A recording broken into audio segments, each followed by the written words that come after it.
Chairman نظم آباد town سید محمد مظفر نے کہا ہے کہ تعلیمی معاشرے کی درستگی کا باعث بن سکتی ہے اور یقینی طور پر اس میں قابل احترام اساتذہ کا کردار نمایاں ہوتا ہے تاکہ وہ طلباء و طالبات کو جو سرکاری اسکول میں آتے ہیں ان کو بہتر سے بہتر تعلیم کے زیور سے آراستہ کریں۔ ان خیالات کا اظہار چیئرمین نظم آباد ٹاؤن سید محمد مظفر نے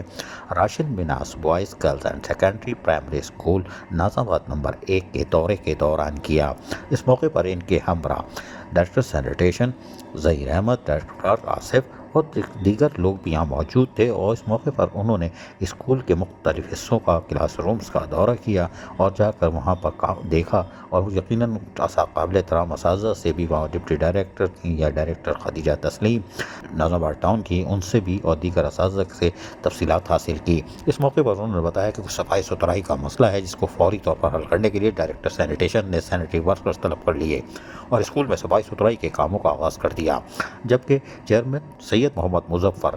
نظم آباد ٹاؤن نے مختلف دوروں کے دوران ہدایتیں بھی جاری کیں اور کہا کہ اسکول کی تزئین و نرائش کے کاموں کو جلد سے جلد شروع کیا جائے گا اور مکمل بھی کیا جائے گا۔ اس موقع پر افسران نے ان کو آفس میں بیٹھ کے بھی تفصیلات فراہم کی۔ سید محمد مظفر چیئرمین نظم آباد ٹاؤن عوام کو بلدیاتی سہولتیں دہلیز پہ پہنچانے کے ساتھ ساتھ سرکاری اسکولوں کو جو بلدیاتی اسکول ہے اس میں تعلیمی معیار کی بہتری پر اپنی پوری توجہ مرکوز کیے ہوئے ہیں۔ یہی وجہ ہے کہ وہ شاہراہوں، گلی محلوں، کاروباری علاقوں کے ساتھ ساتھ اسکول کے بھی متواتر دورے کر رہے ہیں اور اساتذہ کے مسائل بھی جہاں حل کر رہے ہیں وہیں پر آنے والے طلباء و طالبات کے بہتر مستقبل پر بھرپور توجہ مرکوز کیے ہوئے ہیں۔ عزیز عارف، KBS بلدیاتی نیوز کراچی۔ ایسی ہی خوبصورت ویڈیوز فیوچر میں حاصل کرنے کے لیے ریڈ بٹن پر کلک کر کے اور بیل آئیکن کو پریس کر کے ہم سب کے سبسکرائبر بننا مت بھولیے۔